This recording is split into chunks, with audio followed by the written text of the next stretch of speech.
Bueno, justamente para hablar de ese tema, que hay que decirlo, es un tema complicado, es un tema sensible. Valentín Cataldo y las otras verdades que rodean justamente a Benedicto XVI, ¿qué son esas cosas? Son sensibles. Son sensibles. A ver, el 11 de febrero de 2013, como ya lo decía Celi, se dio a conocer, bueno, Ratzinger anuncia que abdica, que deja el papado. Y en ese momento dio una explicación de por qué lo hacía. Vamos a escuchar qué fue lo que dijo en ese momento. Etiam vigor quidam corporis et animi necessarius est, que ultimis mensibus in me modo tali minuitur, ut incapacitate miam administer me commissum bene administrandum aniostre debiam. Bueno, justamente en ese momento él decía que no tenía la fuerza suficiente. Sin embargo, pues muchos especialistas en temas eclesiásticos dieron a conocer que realmente pues ese fue el pretexto. ¿Por qué el pretexto? Porque venían de una serie de escándalos el Vaticano, el papado de Benedicto, venía pues de un tema que en 2010 fue un escándalo a nivel mundial, y esto es el tema de la pederastia por parte de algunos sacerdotes. Sin embargo, en 2012 se da algo, los llamados Batilix, que es a lo que le atribuyen realmente que Benedicto decide abdicar, decide renunciar a este cargo. ¿Qué pasa con los Batilix? Porque todos habíamos oído hablar de ellos, oímos hace 10 años. Son documentos secretos del Vaticano. Son ¿no? documentos secretos, pero vamos a recordarle un poco a la audiencia qué fue lo que pasó.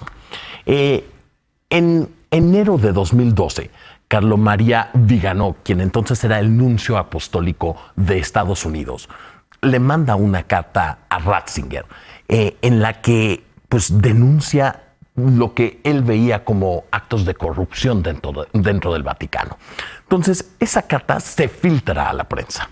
Se filtra a la prensa y esa semana se filtran varios documentos más en la prensa italiana. 2 meses después, Ratzinger, Benedicto XVI, le pide a 3 obispos que investiguen de dónde vienen esas filtraciones. Wow.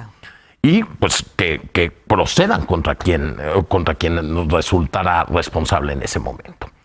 Poco después, un periodista de nombre Gianluigi Nuzzi publica un libro con 100 documentos que pertenecían a Benedicto XVI. ¿Cuál es el tema ahí? Que algunos de esos documentos no habían salido del departamento papal. Entonces, eso lleva a la investigación interna del Vaticano a darse cuenta que quien había filtrado esos documentos era alguien que trabajaba ahí. Entonces, bueno, pues con las investigaciones dan con el mayordomo del Papa Benedicto XVI, su persona de mayor confianza, un hombre de nombre Paolo Gabriele, y en su departamento encuentran más de 1000 documentos fotocopiados de los aposentos del Papa. Entonces, ¿qué contenían estos documentos secretos? Justo hablaban sobre la corrupción que existía en el Vaticano, quejas de otros obispos, de otras diócesis y lavado de dinero. Este escándalo crece de tal forma que menos de un año después, Ratzinger decide abdicar. Entonces, es la primera vez que esto ocurre en la historia de la Iglesia Católica, en la historia moderna más bien de la Iglesia Católica.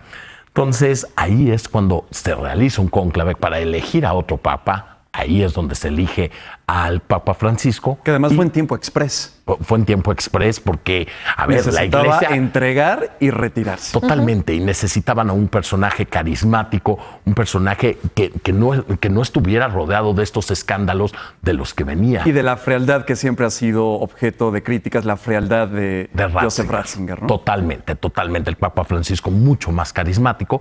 Y a ver, en ese momento se le da el título de Papa emérito, es decir, un Papa retirado, a Joseph Ratzinger.